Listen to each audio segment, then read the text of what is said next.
मोदी आए, राजनाथ सिंह आए, बड़े बड़े नेता आए, लेकिन पवन सिंह की आंधी को इनमें से कोई रोक ना पाए। वो कहावत तो सुनी होगी कि जब चले पवन तो रोके कौन। और स्थिति काराकाट में अभी कुछ ऐसी ही है।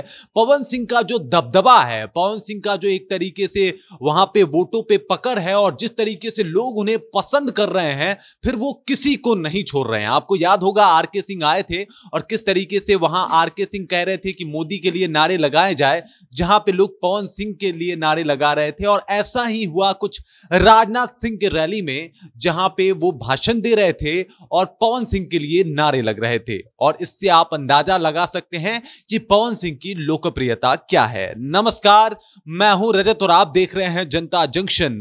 आपको लिए चलता हूं काराकाट, जहां पे मामला जो है काफी अलग हो चुका है और एक तरीके से वहां पे एक निर्दलीय दो पार्टी वाले उम्मीदवारों पे भारी पड़ता हुआ दिखाई दे रहा है। इन लोगों के पास पार्टी है, पार्टियों का सपोर्ट है, लेकिन उसके बाद एक निर्दलीय प्रत्याशी पवन सिंह इन दोनों प्रत्याशियों को, इन दोनों बड़े नेताओं को पानी पिला के रखा है। इनके लिए प्रचार प्रसार के लिए कई नेता, कई केंद्रीय मंत्री आ रहे हैं, लेकिन उसके बाद भी पवन सिंह का जो स्टारडम है वो कम होने का नाम नहीं ले रहा है। और ऐसा ही कुछ हुआ जब से ये काराकाट में लगातार कई मंत्री आने लगे, लगातार कई मंत्री आके उपेंद्र कुशवाहा के लिए वोट मांगने लगे कि उपेंद्र कुशवाहा को जितवाइए, मोदी जी का हाथ मजबूत कीजिए। उपेंद्र कुशवाहा भी खुद मोदी जी के नाम पे वोट मांग रहे हैं, लेकिन अब जब वहां पे मोदी के कोई सबसे करीबी आते हैं, वहां पे भी उनको हुटिंग झेलनी पड़ती है, ट्रोल होना पड़ता है।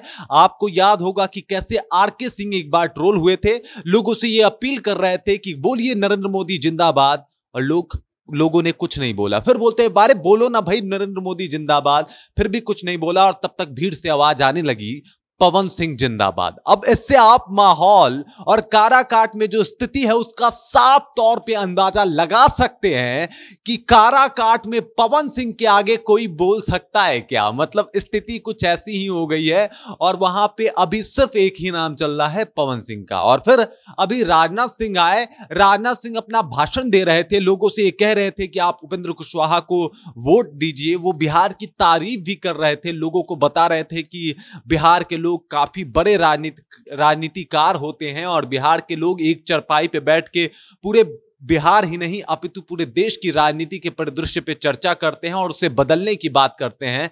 लेकिन इन सब से वहां के लोगों पे कुछ खास असर नहीं हुआ और भीड़ से आवाज आने लगी पवन सिंह जिंदाबाद। और इस तरीके के जब नारे लगने लगे तो कहीं ना कहीं वहां जो माहौल है, वहां की जो स्थिति है, वो ये बता रही है, वो ये साफ साफ तौर पे चिल्ला चिल्ला के कह रही है कि वहां के जो भी लोग हैं वो पवन सिंह के फैन हैं। पवन सिंह से इतना ज्यादा वो एक तरीके से कनेक्ट हो चुके हैं कि अब चाहे राजनाथ सिंह आए या फिर मोदी आए या फिर आप योगी को भी बुला ले, वहां पे अब सिक्का सिर्फ पवन सिंह का ही चलने वाला है। और जब से खेसारी लाल यादव की एंट्री हुई है पवन सिंह के साथ, तब से मामला और अलग हो गया है। अब तो उनके साथ यादव वोटर भी आ गए हैं और इस वजह से अब पूरे काराकाट में पवन का लहर नहीं, सुनामी चल रहा है, आंधी चल रहा है। और मुझे लगता है कि एक निर्दलीय ने दो पार्टी वाले, मतलब एक तरफ है राजा राम कुशवाहा जो इंडिया गठबंधन की तरफ से चुनाव लड़ रहे हैं और उनके लिए भी तेजस्वी यादव रैली कर चुके हैं, और उधर से अगर बात किया जाए तो